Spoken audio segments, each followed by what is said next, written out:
ಮನೆಯ ತೋಟದಲ್ಲಿದ್ದಂತಹ ದನವೊಂದನ್ನು ರಾತ್ರಿಯ ವೇಳೆ ಚಿರತೆ ದಾಳಿ ನಡೆಸಿ ಕೊಂದ ಘಟನೆ ದಕ್ಷಿಣ ಕನ್ನಡ ಜಿಲ್ಲೆಯ ಬಂಟ್ವಾಳದ ಪಂಜಿಕಲ್ಲು ಗ್ರಾಮದ ಕೆಲ್ಬೋಡಿ ಎಂಬಲ್ಲಿ ನಡೆದಿದೆ. ಕೆಲ್ದೋಡಿ ನಿವಾಸಿ ಚೀನಪ್ಪ ಪೂಜಾರಿ ಅವರ ತೋಟದಲ್ಲಿ ದನವನ್ನ ಭಾಗಶಃ ತಿಂದು ಹಾಕಿದೆ. ತೋಟಕ್ಕೆ 2 ದನಗಳನ್ನು ಮೇಯಲು ಬಿಟ್ಟಿದ್ದು, ಒಂದು ದನ ಸಂಜೆ ಮನೆಗೆ ಬಂದಿರಲಿಲ್ಲ. ಅದು ತೋಟದಲ್ಲಿಯೇ ಮಲಗಿದ್ದು, ಮತ್ತೊಂದು ದನ ಮನೆಯಲ್ಲಿತ್ತು.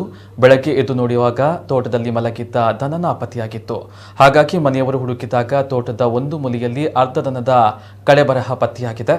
ಈ ಬಗ್ಗೆ ಅರಣ್ಯ ಇಲಾಖೆಗೆ ದೂರು ನೀಡಿದ್ದು, ಸ್ಥಳಕ್ಕೆ ಅರಣ್ಯ ಇಲಾಖೆಯ ಅಧಿಕಾರಿಗಳು ಹಾಗೂ ಸ್ಥಳೀಯ ಪಶುವೈದ್ಯಾಧಿಕಾರಿ ಅವಿನಾಶ್ ಭಟ್ ಹಾಗೂ ಸ್ಥಳೀಯ ಗ್ರಾಮ ಪಂಚಾಯತ್ ಲಕ್ಷ್ಮಣ್ ಅವರು ಭೇಟಿಯನ್ನು ನೀಡಿ ಪರಿಶೀಲನೆ ನಡೆಸಿದರು. ಪಶುವೈದ್ಯ ಅವಿನಾಶ್ ಅವರು ಪ್ರಾಥಮಿಕ ಪರೀಕ್ಷೆ ನಡೆಸಿದ ಬಳಿಕ ದನವನ್ನು ಹೂಳುವ ಕೆಲಸವನ್ನ ಮಾಡಲಾಯಿತು. ಈ ಹಿಂದೆ ಅನೇಕ ಬಾರಿ ಚಿರತೆ ಈ ಭಾಗದಲ್ಲಿ ಕಾಣಿಸಿಕೊಂಡಿದ್ದು, ಚಿರತೆಯನ್ನ ಹಿಡಿದು ಗ್ರಾಮಸ್ಥರಿಗೆ ಆಗುವಂತಹ ತೊಂದರೆಯನ್ನ ತಪ್ಪಿಸುವಂತೆ ಗ್ರಾಮಸ್ಥರು ಇಲಾಖೆಯವರಲ್ಲಿ ಮನವಿಯನ್ನ ಮಾಡಿದ್ದಾರೆ.